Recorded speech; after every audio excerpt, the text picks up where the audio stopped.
Halo,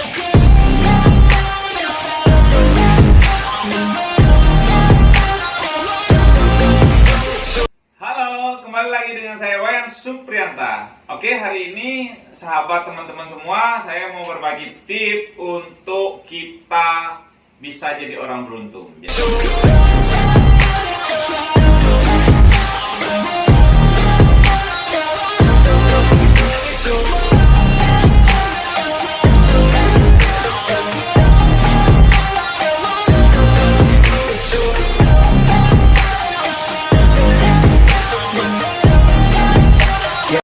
Halo, kembali lagi dengan saya Wayan Supriyanta. Oke, hari ini sahabat teman-teman semua, saya mau berbagi tips untuk kita bisa jadi orang beruntung. Jadi saya punya konsep nih, konsep untuk jadi orang beruntung. Itu ada 3.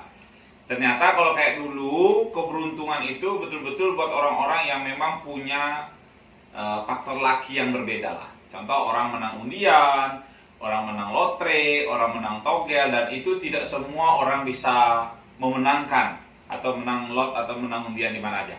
Ya. Tapi yang saya mau bahas bagaimana keberuntungan itu kita juga bisa ciptakan untuk semua orang. Semua orang bisa jadi orang beruntung.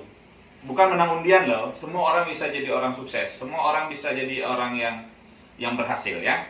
Oke, konsep yang pertama itu adalah merubah hal negatif dalam diri kita ke hal yang positif. Jadi kita harus jujur teman-teman dengan diri kita. Apa sih yang membuat kita ini belum berhasil? Kan kita harus jujur dulu. Hal-hal negatif apa? Malas? Malu? Minder? Merasa diri nggak mampu? Nah, atau merasa diri terlalu pintar? Nah, ini kadang hal-hal negatif ini yang membuat kita nggak berhasil. Ayo, yang negatif ada dalam diri kita, rasa malas, minder, apa semuanya kita rubah ke positif. Apa positifnya? Kalau malas ya kita harus jadi orang yang rajin. Kalau tidak yakin, nah kita menjadi orang yang yakin. Kita sendiri harus jujur. Kita sendiri yang harus mengevaluasi diri kita. Hal negatif apa? Tekan, hilangkan, kita bawa ke positif. Itu yang konsep pertama untuk kita bisa membuat diri kita berhasil ya. Konsep yang kedua adalah konsisten untuk bekerja. Jadi orang-orang yang punya konsisten kerja yang bagus, contoh di bidang apa kita? Saya contohin aja adalah di bidang marketing ya, karena saya pernah lewati di bidang marketing. Apa yang membuat kita berhasil dan tidak itu adalah konsisten kerja. Karena banyak orang-orang kenapa dia tidak konsisten prestasinya, tidak konsisten hasilnya, karena dia fokus dengan hasil, bukan fokus dengan aktivitasnya, bukan fokus dengan kerjanya. Tapi buat orang yang konsisten dalam bekerja, dia akan dapatkan hasil yang konsisten. Nah, hari ini kan banyak orang berpikir gini, nantilah kalau saya sudah berhasil, kalau saya sudah dapat hasil yang banyak, baru nanti saya akan bekerja konsisten. Dia akan bekerja keras, dia akan benar-benar full day. Salah. Jadi hasil terbaik dihasilkan dari kerja yang konsisten. Contoh dulu, ini belajar dari pengalaman pribadi saya, apa yang saya lakukan ketika saya jadi marketing, saya buat standar kerja per hari. Standar kerja per hari saya dulu, waktu saya merintis di bidang marketing adalah 60 orang menjumpai orang setiap harinya.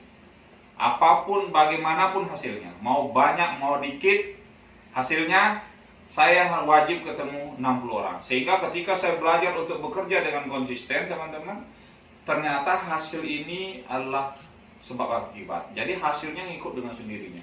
Seperti itu. Berbeda lagi dengan orang yang fokus dengan hasil.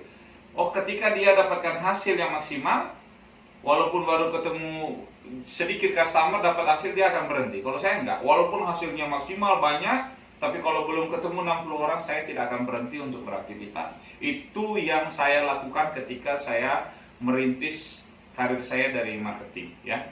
Oke, yang ketiga, apa konsep untuk kita jadi orang yang beruntung yang ketiga adalah melibatkan Tuhan di usaha kita. Jadi ingat, sukses kita ini penentunya Tuhan. Yang kita tahu bahwa kita setelah usaha membuat yang negatif dari dalam diri kita berubah jadi positif, konsisten bekerja, dan kita libatkan Tuhan kita di setiap usaha kita, di mana kita berdoa memohon dikembalikan lagi ke keyakinan masing-masing.